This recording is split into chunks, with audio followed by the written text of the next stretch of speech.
ang pinakamagandang regalong maibibigay ko kay Eddie Boy. Tapusin na natin to! Sige, Frank! Tigilan mo, anak ko! At ang madagdagan ang ililibig sa araw na ito! Piping! Anak! Huwag! Igalang man lang ninyo ang oras na ito! Piping! Bigyan mo ng konting respeto ang libing ng kapatid mo! Pati na ikaw, Frank! Anong respeto? Anong igalang? Ubusan na ako! Ubusan! Halika! Ubusan!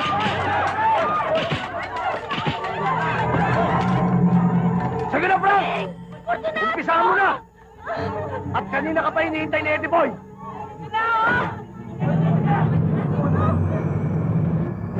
Frank! Hepe, kunin ang mga baril nila!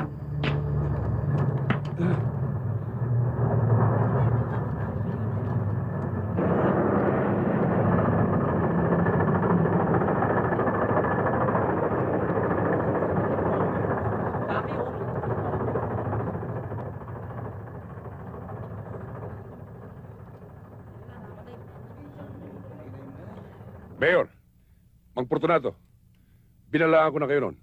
Pero sa nakikita ko ngayon, kinakailangan kumpiskahin ko ang mga armas nyo. Punyeta, Colonel! Anong kukumpiskahan? Hindi mo ba nakikitang inaawat ko nga? Hanggat wala ka narinig ng putok, hanggat wala ka naamoy na pulbura sa lugar na ito, wala kang karapatang gumawa ng aksyon! Kinakailangan pa bang hintay ko mangyari yun, Mayor? Ako pa rin ang mayor sa bayan na ito! Huwag mo akong pangunahan! Susundin kita, Mayor. Pero hindi kami alis dito hanggang hindi natatapos ang libing. Kung gayon, Mayor, pwede na ba kami dumiretso sa sementeryo?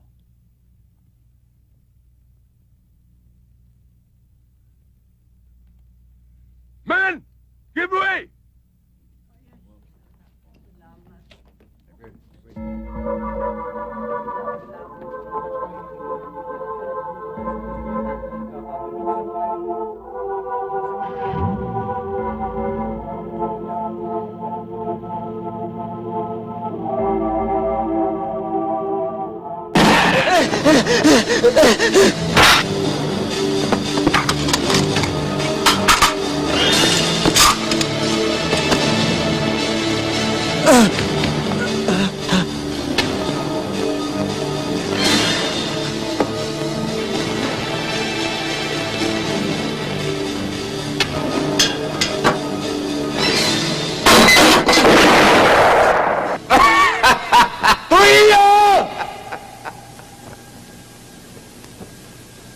Alam ko ikaw yan! Mamamatay na tayong dalawa rito!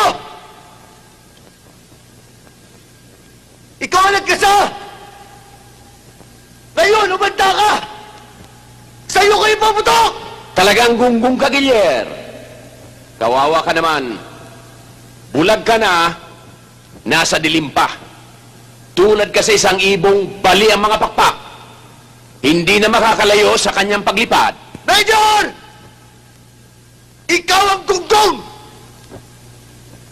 Nakakalimutan mo na yata na ang bulag ay sanay sa dilim! Huwag kang mag-alala! Ipinangangako ko sa'yo! Sa pagitan ng dalawang mata, tama mo!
Ngayon, Gilyer,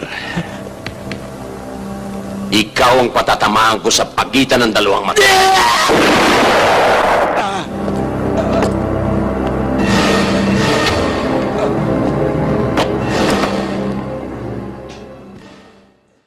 Natin. Ayokong habang tumatagal, lalong lumalaki ang pananabik niya sa'yo dahil lagi kang wala. Ito ang paano kung isang araw hindi ka na umuwi. Napakasakit nun para sa kanya. At sa akin.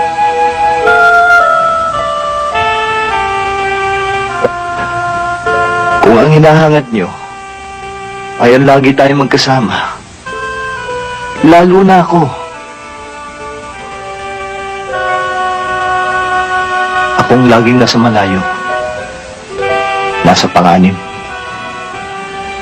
Walang iniisip kundi kayo. Kung ano magiging buhay nyo kung mawala ako. Pero yun ang hinihingi ng tungkulin ko eh.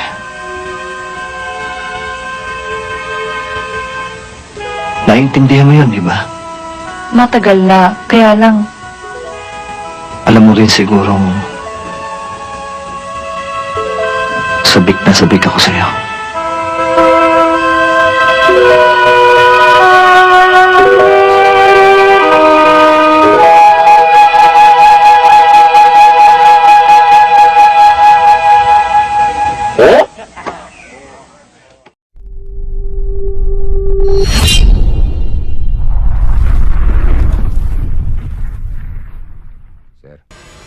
Hindi mo yata naituro sa akin yung magtago sa saya ng babae.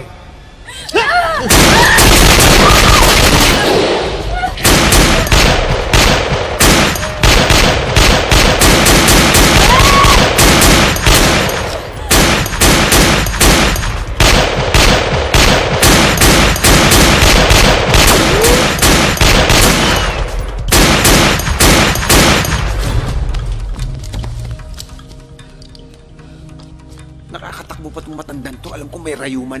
Masakit na tuhod eh. Gago ka kasi, Anghel eh! Pinatay na kita noon! Hindi ka pa namatay! Dapat kasama ka na ng pamilya mo! Pero huwag ka mag-alala! Ihahabol kita! Miss na miss ka na nila eh! Ang daldal ng lolong to ah. Okay ka lang, Lolo? Kaya nga ako nabuhay ulit. Dahil kasi ikaw ang hinihintay doon. Ikaw dapat ang mauna. At saka hindi sa langit ha, sa impyerno. Dahil doon ka bagay. Gago! Kaya mo bang makipaghabulan? O, masakit na tuhod mo. Let's go, Lolo. Pahabulin mo na naman ako.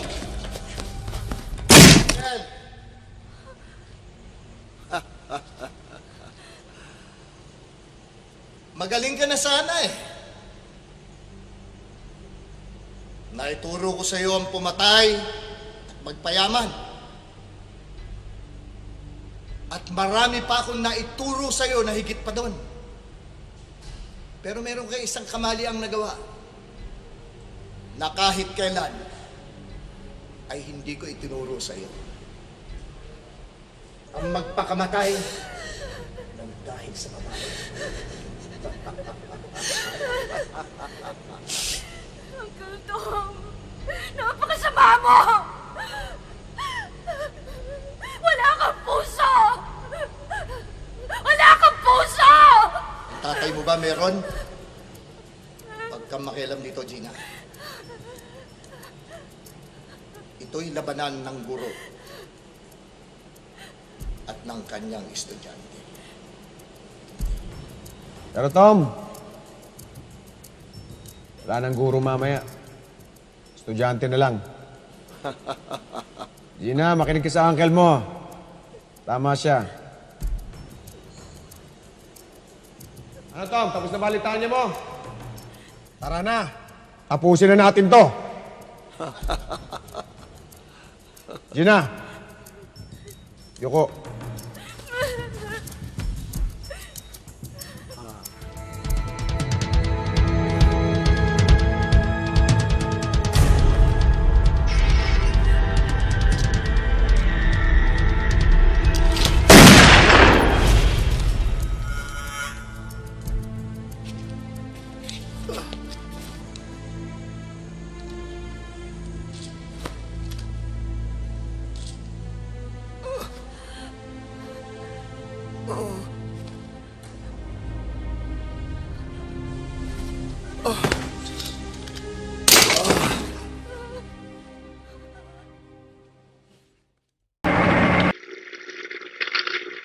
Hindi ka pa rin nagbabago.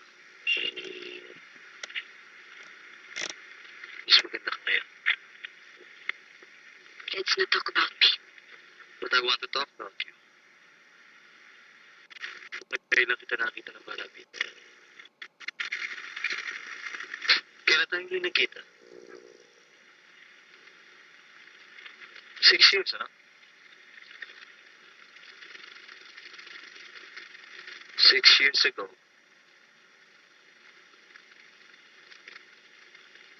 Sa loob ng buko.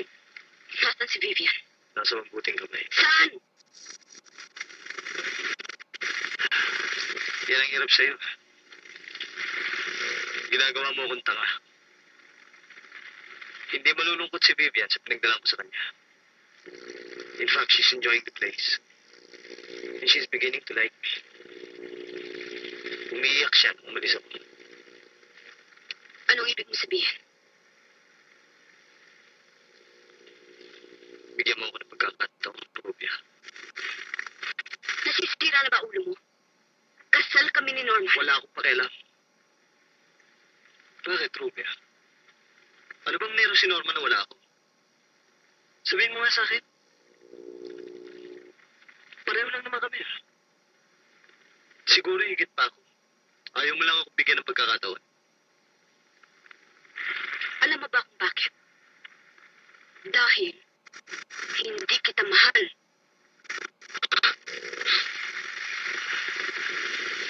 Gaya ni Vivian. Matututunan mo rin ako mahalin. Hindi kailanman, Will.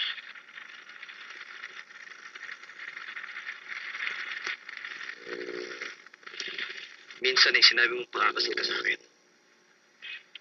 Gusto kong tuparin mo yun. Kung ayaw mong patayin ko anak ko, may handa kang sumama sa akin. Ba't wala kang dala mga damit? Handa akong sumama sa'yo. Pero hindi para makisama sa'yo. Kapag hindi mo nakuha na si Vivian ngayong gabi, papatayin kita. Binibalik mo sa akin ang aking anak. Sige. Barilin mo ako. Pahin mo ako. Walang maaaring pumatay kay Willie Tresor, Dean. Ikaw lang, Rubia. Sige.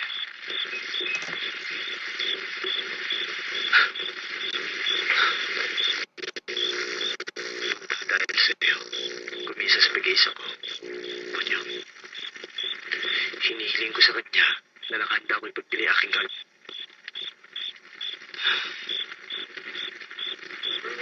Mahalin mo lamang ako. Hindi ako makatulog. Nahihibang sa pagnanasa sa iyo. Hindi ko napigilan ang sarili ko habang pinagmamasdan kita.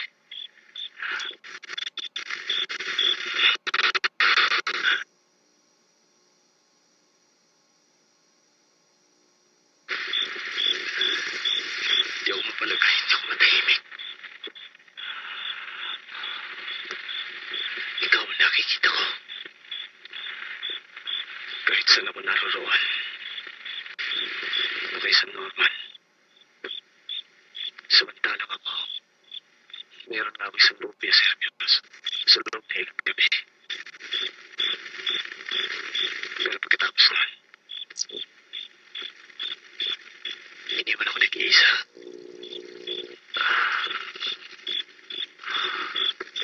Halos mabaliw ako sa pag-iisa.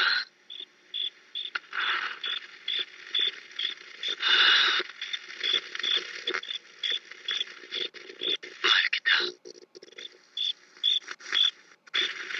Gusto mo na tapusin paghihirap. Ikaw ang bahala. Sigurado naghihintay na niya si Vivian. Alam niya kasing darating ka ngayon. Siguro, iniisip mo na sira na ulo ko.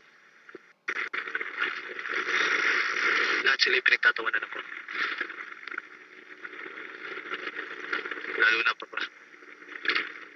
Para sa kanya, hindi daw dapat patalo isang lalaki sa isang babae. Ayaw kong patalo. Hindi pa ako natalo kahit kailan. Maraming babae luloko sa akin. Hindi naman sa magdedebang.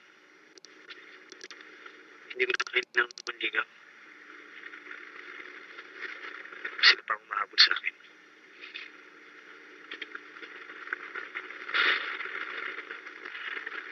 Nagagawa ko lahat ang gusto kong gawin sa kanila.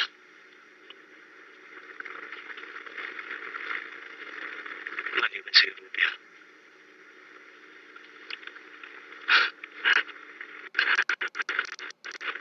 Nakakatawa talaga ang buhay. Kung sino yung gusto mo, siyang ayaw sa'yo. Pero wala ka nang magagawa.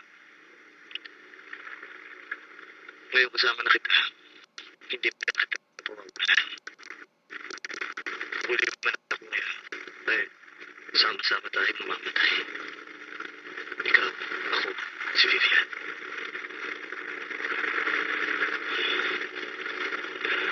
Matututuhan mo rin ako, mahalin. Makikita mo.